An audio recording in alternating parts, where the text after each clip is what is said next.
Teleamazonas presenta 24 horas con Milton Pérez y Diana León.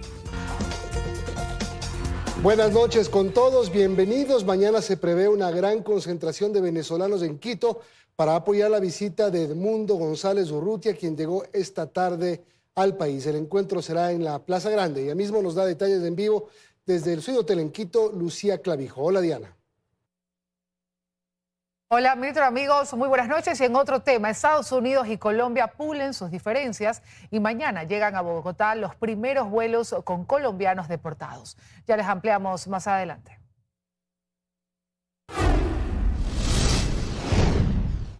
Aquí empezamos. El líder opositor, reconocido por muchos países como presidente electo de Venezuela, Edmundo González, arribó pasadas las 5 de la tarde a Quito para su reunión mañana con Daniel Noboa. A esta hora, decenas de venezolanos esperan su llegada al Suite Hotel en Quito, y Lucía Clavijo está allí para contarnos los detalles. Hola, Lucía. ¿Qué tal, Milton, amigos televidentes? Así es, son las 20 horas con 3 minutos y esperamos la llegada del líder opositor venezolano y reconocido por muchos como presidente electo Edmundo González. El ambiente que observan es decenas de venezolanos han llegado hasta este punto desde las 5 de la tarde para recibirlo, esto luego de su arribo a Ecuador. Si producción me ayuda con las imágenes de la Cancillería, llegó pasadas las 5 de la tarde al aeropuerto Mariscal Sucre y fue recibido por la canciller Gabriela Sommerfeld con una calle de honor y una alfombra roja. Posteriormente mantuvieron una reunión a puerta cerrada y hasta el Suite Hotel, aquí en el norte de la capital, ha llegado nada más su comitiva. Antonio Ledesma, quien es parte de ella, se dirigió brevemente a la prensa. Escuchemos. Estamos muy agradecidos de toda la solidaridad del gobierno, del pueblo, de todas las instituciones, porque el respaldo es plural. La llamarada está más viva que nunca y que este acto representa un impulso, porque Edmundo González está construyendo una alianza planetaria, una alianza que tiene su epicentro en Latinoamérica, para que hagamos posible asumir el mandato que le dio el pueblo de Venezuela el pasado 28 de julio. Y bien, mientras tanto, lo que les podemos contar es que, como ya les mencionábamos, desde las 5 de la tarde, ciudadanos venezolanos han llegado hasta el Suite Hotel con banderas, camisetas, gorras alusivas a Venezuela e incluso cantaron su himno nacional. Uno de sus líderes aseguró que esperan reunirse con Edmundo González para una serie de pedidos al presidente Daniel Noboa con respecto a su regularización. Mientras tanto, esperan que la comunidad internacional y este reconocimiento que han hecho los presidentes de algunas naciones ayuden para que Edmundo González sea posesionado. Escuchemos. Y la idea de esto es poder hablar con el gobierno ecuatoriano para precisamente ver cuáles son los casos en los que se pueda regularizar al mayor número de connacionales mientras esté la crisis de Venezuela con un régimen totalitario como el que tiene Nicolás Maduro. Nos vamos a hacer sentir como comunidad numerosa en el país de Ecuador, en la ciudad de Quito específicamente, para hacer llegar la voz de reconocimiento a aquellos pocos mandatarios que aún no se repliegan a un grito mundial en favor de la democracia y de la libertad de Venezuela. Bien, lo que está previsto entonces es que desde las 7 de la mañana en los exteriores del Palacio de Carondelet, cientos de venezolanos se reúnen para esperar la llegada de Edmundo González, que se espera sea a eso de las 10 de la mañana para que mantenga una reunión con el presidente Daniel Noboa. Según se conoce, saldrán a dar declaraciones en el balcón y luego tendrán un almuerzo al que de hecho fueron invitados algunas autoridades locales, pero que ya declinaron su participación. Esperamos entonces con resguardo policial y militar, como observan a mi espalda, la llegada del líder opositor Edmundo González. Estaremos pendientes y les llevaremos más información en nuestras siguientes emisiones. Volvemos, Diana, buenas noches. Buenas noches, gracias, Lucía. Y en otros temas, la Asamblea posesionó este lunes a Roberto Romero como superintendente de bancos. Llega al cargo en medio de una disputa en el Consejo de Participación y una investigación penal abierta en la Fiscalía. Romero estará en funciones por los siguientes 5 años. Sí, juro, señora presidenta. Si así lo hace, que la patria y el pueblo ecuatoriano os reconozcan. Caso contrario, os juzguen. Finalmente, con este juramento, Roberto Romero es la primera autoridad de la Superintendencia de Bancos. Queda usted constitucional y legalmente posesionado como máxima autoridad de la Superintendencia de Bancos. El Pleno de la Asamblea lo posesionó una vez que recibió una certificación del Consejo de Participación Ciudadana este lunes, en la que ratifica a Romero en dicho cargo y deja sin efecto lo actuado por la Liga Azul. Eso se debe el tema del cumplimiento de la posesión. No se pudo hacer antes por el tema de las convocatorias que tienen que ser con un determinado tiempo de anticipación, pero con eso se cumple el tema de la Corte respecto al seguimiento que darán a las demás instituciones. La posesión de Romero estaba pendiente en la Asamblea desde el pasado 4 de diciembre de 2024. Llega al cargo en medio de una investigación abierta en la Fiscalía en contra del Consejo de Participación por el presunto delito de usurpación de funciones y una acción de seguimiento a la sentencia en la Corte Constitucional. Jurídicamente ya hay una decisión tomada por el Consejo de Participación Ciudadana, ya que se había presentado en el Pleno y por competencias ya la disposición era que el Pleno, la Asamblea Nacional, ya autorice y le dé el cargo al señor Roberto Romero. Eso es lo que hemos hecho ahorita. Roberto Romero estará al frente de la superintendencia por los siguientes 5 años. Para que esto se dé han pasado 3 años desde que su nombre sonó por primera vez en la superintendencia. El 3 de diciembre de 2022 fue nombrado superintendente de una terna enviada por el expresidente Guillermo Lasso, pero renunció al cargo, pues nunca se posesionó. Sin embargo, su nombre fue propuesto nuevamente en el 2024 en la terna del presidente Daniel Noboa y en diciembre de ese año fue designado y este 27 de enero finalmente posesionado por la Asamblea. En Quito, Karen Aro, Teleamazonas. Bueno, y con el objetivo de no ser destituidos por la Corte Constitucional, los consejeros del CPCCS, Verduga, Saltos, Franco y Bonifaz, resolvieron dar por conocido el auto de la Corte Constitucional y declarar ineficaz la resolución que ratificaba a Raúl González como superintendente de bancos. Este lunes el Consejo de Participación Ciudadana y Control Social sesionó de manera extraordinaria para declarar nula la resolución del miércoles 22 de enero que designaba a Raúl González como superintendente de bancos. La sesión inició con la moción de la consejera Nicole Bonifaz de apelar la presidencia de Andrés Fantoni. Dicha moción tuvo el voto favorable de su proponente, de Eduardo Franco Loor, Yadira Saltos y de Augusto Verduga. Permite evitar las dilataciones y acciones que se pudieran derivar de quien dirige las sesiones del Pleno, en función de impedir la toma de decisiones ágiles y urgentes, como en el presente caso. Posterior a ello se trató el informe jurídico mocionado por Andrés Fantoni, el cual recomendaba declarar nula la resolución que ratificaba a Raúl González como superintendente de bancos, basándose en la aclaración hecha por la Corte Constitucional y que sugería a los consejeros de la Liga Azul y Nicole Bonifaz erraron en sus actuaciones. La moción no tuvo los votos suficientes. Para garantizar la nulidad de los actos contrarios a derecho, aseguran el cumplimiento de lo dispuesto por el máximo órgano de interpretación constitucional. Luego, Nicole Bonifaz propuso reconsiderar la resolución sobre la designación de González, pero no contó con los 5 votos reglamentarios. En medio de la sesión extraordinaria, el consejero Franco Loor envió una moción en la que planteó dar por conocido el auto de la Corte Constitucional y declarar ineficaz la resolución del 22 de enero por las siguientes razones. Esta no fue notificada oportuna y debidamente por la firma electrónica impuesta en la resolución. La moción tuvo los votos suficientes. Estas actuaciones de los consejeros Bonifaz, Verduga, Franco y Saltos serán remitidas a la Corte Constitucional, que pidió al CPCCS envíe informes de todo lo accionado hasta este lunes, pues evalúa si los consejeros incumplieron o no su sentencia, lo que podría causar su destitución. María Gracia Chacón, Teleamazonas. Y la Corte Constitucional podría resolver la destitución de los 4 consejeros de Participación Ciudadana que votaron por la designación de Raúl González como superintendente de bancos. En el organismo existen 2 antecedentes de hechos similares que terminaron en destitución. Ha vuelto a ocurrir. El Consejo de Participación Ciudadana y Control Social pasa por encima de un dictamen de la Corte Constitucional. Lo hizo cuando Hernán Ulloa lo presidía y desde ahí se dilató el nombramiento de un nuevo presidente del Consejo de la Judicatura. En enero de 2023, los 7 entonces consejeros fueron destituidos por la Corte Constitucional, desde donde se consideró que se incumplió la disposición de nombrarlo de inmediato. En una reedición de este episodio en octubre de 2023, la Corte Constitucional puso la mira sobre la mayoría del Consejo de Participación Ciudadana, que entonces intentaba revisar algunas de las decisiones del Consejo Transitorio blindadas por la Corte Constitucional. Pero entonces se resolvió solamente destituir al presidente del organismo, Allen Berbera.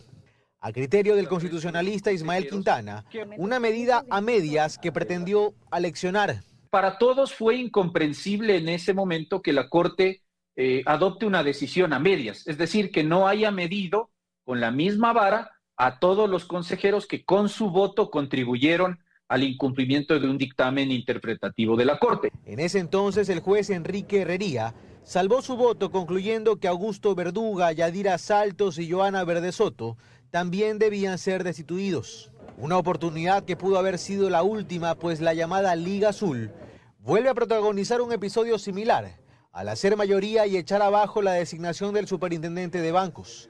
Pero esta vez la sanción podría ser más dura. Porque se resuelve con 4 votos de 7 que el superintendente de bancos no es el señor Romero von Buchwald, sino el señor Raúl González. La Corte no tiene otra opción, salvo que pretenda hacer de sus sentencias papel mojado, que espero y creo que no es así, pero no tiene otra opción que tomar la decisión de destituir a los 4 consejeros. Dado que se trata de un proceso de verificación de cumplimiento de sentencia, la decisión de la Corte Constitucional en este caso, considera Quintana, no debería tomar más de 2 semanas, aunque en la práctica no tiene un tiempo límite para el efecto.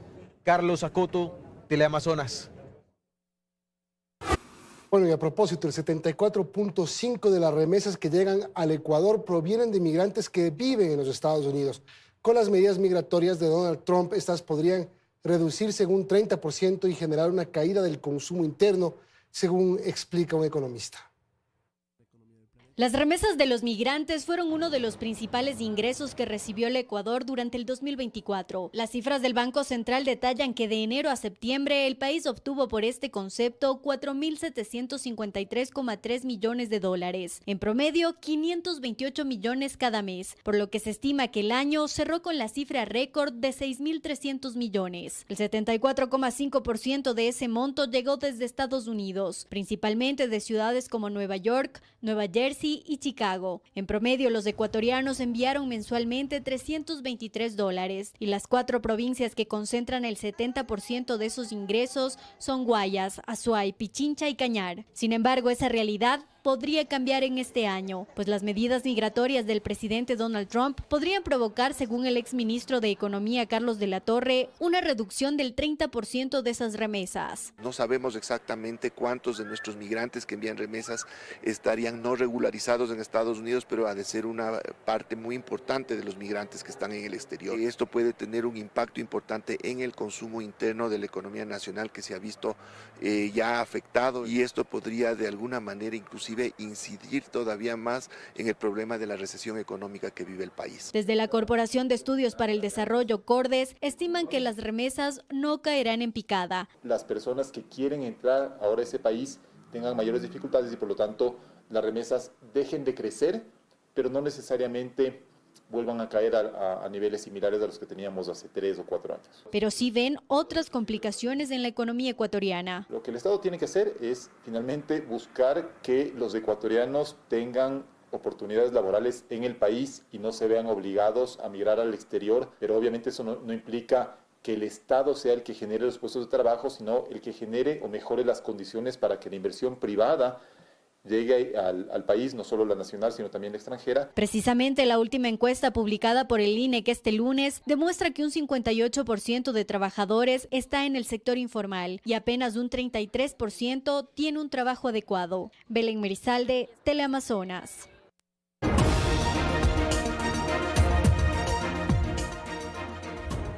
Quedan 10 días para que culmine la campaña electoral y los candidatos a la presidencia continúan sus recorridos en distintas provincias del país. Además, en entrevistas con la prensa exponen sus principales ejes de campaña. Son 10 los días que quedan para que los candidatos a la presidencia de la República hagan campaña electoral y por ello continúan recorriendo el país. Este lunes Andrea González, quien figura como tercera en las encuestas, estuvo en Cuenca atendiendo entrevistas en medios de comunicación y luego visitó el centro de la ciudad. Asegura que mantiene la esperanza de llegar a la segunda vuelta. Creo que seremos la sorpresa de esta primera vuelta porque somos un proyecto más completo. Jorge Escala, de Unidad Popular, en cambio, escogió la ciudad de Quevedo para cumplir agenda. Realizó una caravana acompañado de simpatizantes, habló con comerciantes y ciudadanos y luego se trasladó hasta Puerto Viejo, en donde se reunió con estudiantes universitarios. Lo mismo hizo Henry Kronfle del Partido Social Cristiano, pero en la Universidad de Guayaquil reiteró su propuesta de una consulta popular. Que tenga parte legal y constitucional. Por ejemplo, debería continuar la existencia del Consejo de la Judicatura y se debería eliminar el Consejo de Participación Ciudadana y Control Social. Asimismo, el aspirante del movimiento Amigo, Juan Iván Cueva, caminó por el malecón de Guayaquil e Iván Saquicela de Democracia Sí llegó hasta Salinas con sus candidatos a la asamblea. Mientras en el espacio de entrevistas de 24 horas estuvo Leonidas Issa de Pachacutic. Allí se refirió a las movilizaciones de 2019 y 2022, las nuevas medidas migratorias de Estados Unidos y el acuerdo con el Fondo Monetario Internacional. Por las movilizaciones pusimos $200 millones para el sistema de salud pública. Le vamos a pagar al Fondo Monetario Internacional en los plazos correspondientes de acuerdo a la capacidad productiva que nosotros podamos levantar. Y también en la prensa compartió sus propuestas el candidato de Creo, Francesco Tabaqui. Lucía Clavijo, Teleamazonas. La candidata de la Revolución Ciudadana, Luisa González, se reunió con simpatizantes de Latacunga, en Cotopaxi. En un mitin político dio a conocer sus propuestas. Este lunes la candidata del correísmo, Luisa González, continuó realizando actividades proselitistas. En la ciudad de Latacunga, junto a sus simpatizantes, realizó un mitin político donde habló de sus propuestas de campaña. Educación, salud, generación de empleo a través de la obra pública, con el proyecto Chalupas, con las vías que tenemos que arreglar adicionalmente. La aspirante a Carondelet también se refirió a uno de los temas que afecta a la población infantil en la provincia de Cotopaxi. Más presenta la desnutrición infantil es en la Sierra Centro. Por eso vamos a hacer un hospital pediátrico regional. En educación, recordó que los jóvenes tienen el derecho al ingreso a las universidades o institutos tecnológicos. Una opción, el que quiera dar el examen, que dé el examen, y el que no, empieza por el ciclo inicial universitario, acaba el ciclo y empieza primer año de universidad. En la ciudad de Latacunga, la candidata a la presidencia se reunió con varios sectores productivos. Juan Pablo Toro, Teleamazonas. Y con la ausencia de los candidatos del oficialismo y de la Revolución Ciudadana, los aspirantes a asambleístas nacionales debatieron en un evento organizado por la Universidad Ecotec. Seguridad, economía y desarrollo fueron los temas tratados. También tuvieron la oportunidad de debatir. 10 de 12 candidatos asambleístas nacionales participaron de este encuentro, organizado por la Universidad Ecotec con el aval del Consejo Nacional Electoral. Hubo 3 ejes: economía, seguridad y desarrollo. Propuestas, una larga lista. En materia de generación de empleo, posiciones contrarias en torno a la flexibilización laboral. Insistiremos en el trabajo por horas para principalmente los jóvenes y mujeres de este país. Y para eso hay que abrir el debate sobre el Código Laboral, un código que está próximo a cumplir 90 años y que 27 proyectos que rezan en la Comisión de Trabajo no lo resuelven. Se habló además de condonación de deudas y de sanciones a la no ejecución presupuestaria.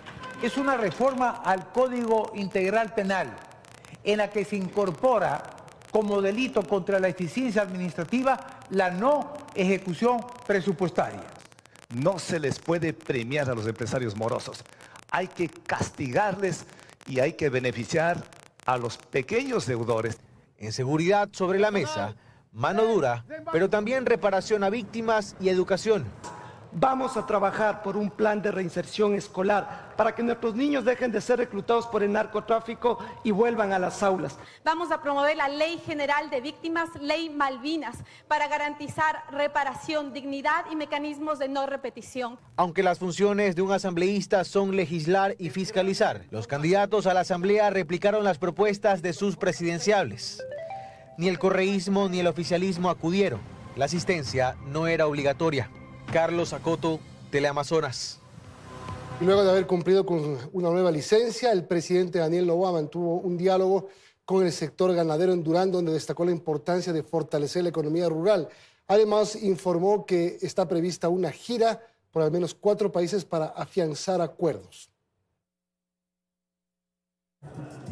Daniel Noboa retomó sus actividades este lunes 27 de enero como primer mandatario luego de encargar la presidencia por tercera ocasión a Cynthia Jelliver. El presidente candidato asistió a la inauguración de la mesa de diálogo con representantes de la Asociación de Ganaderos del Litoral y Galápagos, donde fue recibido con el tradicional saludo y posterior entrega del sombrero característico del gremio. El presidente candidato en su discurso destacó las obras realizadas y aquellas que se encuentran en proyecto.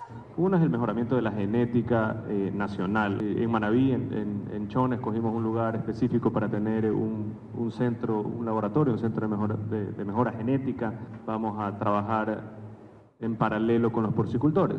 En su corta intervención, el presidente candidato adelantó que en febrero y marzo realizará varias visitas, al menos 4 países. En el Medio Oriente vamos a tener una visita oficial. En febrero y en marzo vamos a ir a Emiratos Árabes, vamos a ir a Qatar, a Arabia Saudita, y en abril-mayo iremos a la China. Noboa solo estuvo presente en la primera parte de la mesa de diálogo con los productores ganaderos y se despidió para continuar con la agenda programada. Erika Vera, Teleamazonas.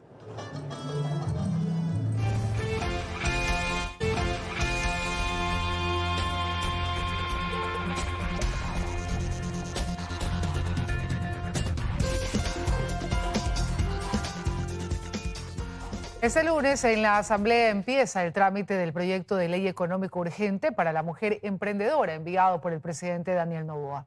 Hay críticas porque la propuesta llegó en época electoral.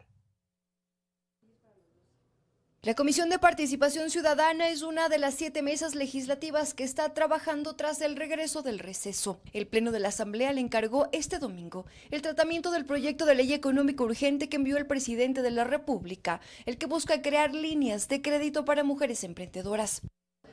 El Frente de Asambleístas Independientes, creado hace poco por legisladores alternos, critica que una propuesta así llegue en medio de una campaña electoral. Es un proyecto que tiene muchos vacíos porque está considerando las mujeres que tienen RUC. Esta ley no se soluciona en nada, es una ley para atraer votos y decir que aquí las mujeres estamos siendo beneficiadas. No es que porque estamos en campaña estamos trabajando a favor de la mujer.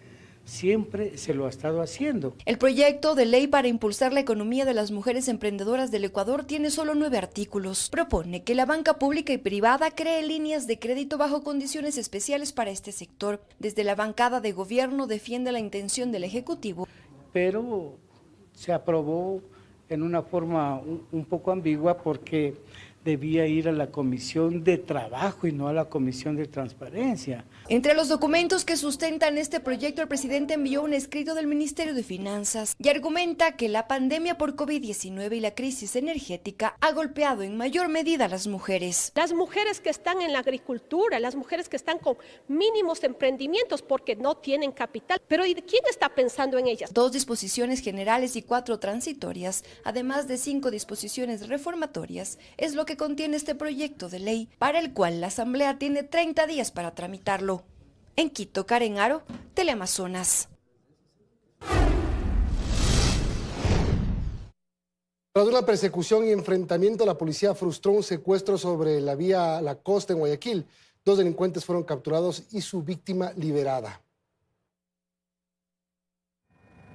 Así fue como quedó esta camioneta en la que una banda de secuestradores intentó huir de la policía, luego de una larga e intensa persecución que se reportó la madrugada de este lunes sobre la vía a la costa. Se conoce que más de 8 delincuentes ingresaron a la fuerza a una casa del sector de Chongón, de donde sacaron bajo amenazas a un hombre de aproximadamente 23 años. Sus familiares y vecinos alertaron a la policía de lo ocurrido. Tras esto, interceptaron al primer vehículo en el sector de Puerto Hondo. Allí estos 2 delincuentes fueron capturados. Las otras unidades siguieron a los demás criminales, quienes incluso dispararon contra los agentes con fusiles, proyectiles que traspasaron puertas y ventanas. Los delincuentes finalmente perdieron el control de su camioneta, que terminó estrellándose contra un poste. La víctima quedó en el lugar del siniestro con golpes leves, mientras que sus captores lograron huir. Tenemos 2 vehículos retenidos en el cual se movilizaban los delincuentes. Tenemos indicios balísticos,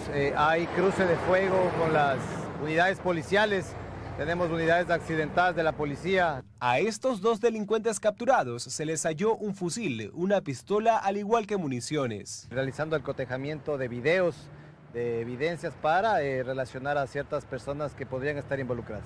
Se conoce que tras la detención de estos delincuentes, unidades investigativas de la policía están tras la pista de una estructura criminal dedicada al secuestro y la extorsión que opera en Guayaquil. Ricardo Alcíbar, Teleamazonas.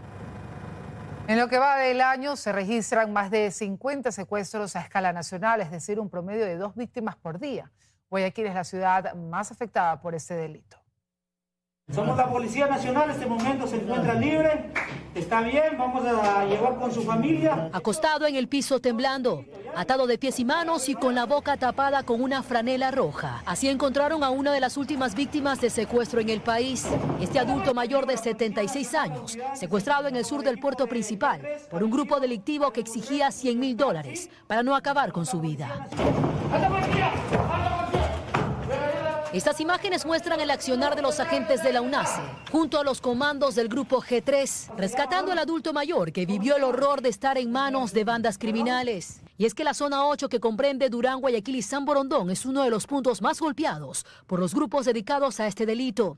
Según cifras de la Unidad Nacional de Investigación Antisecuestro y Extorsión UNACE, en lo que va de enero se reporta a nivel país más de 50 secuestros, un promedio de 2 víctimas por día. Alrededor de 20 secuestros se concentran en la zona 8, que comprende Durán, Guayaquil y San Borondón. El 60% corresponden a secuestro simple y el 40% a secuestro extorsivo. En lo que va de enero, 39 personas han sido liberadas. El 2024 cerró a nivel nacional con 2.250 secuestros. Incluso la Policía Nacional respalda su accionar ahora grabando, con cámaras adaptadas a sus chalecos antibalas y también a sus cascos, el combate contra delincuentes, momentos en que llevan secuestrados a ciudadanos, como ocurrió semanas atrás en el sector de Flor de Bastión y luego en la vía Daule. En las últimas horas también los agentes de la Policía Nacional liberaron a un ciudadano que se encontraba secuestrado en el sector de Flor de Bastión. Por este caso, 5 personas fueron atrapadas. Otras 3 víctimas fueron liberadas en Quevedo, en la provincia de Los Ríos. Entre las acciones de la fuerza pública para frenar este delito, en Guayaquil, 6 estructuras utilizadas para mantener a víctimas de secuestro fueron incineradas en el sur de la urbe porteña. Catalina García, Teleamazonas. Ya no irán a la cárcel los conductores que excedan el límite de velocidad. La Corte Constitucional dejó sin efecto la sanción de 3 días de prisión para esta infracción en el país. Por unanimidad, el organismo declaró inconstitucional el artículo del Código Integral Penal que recogía la sanción por considerar que contenía una pena desproporcionada.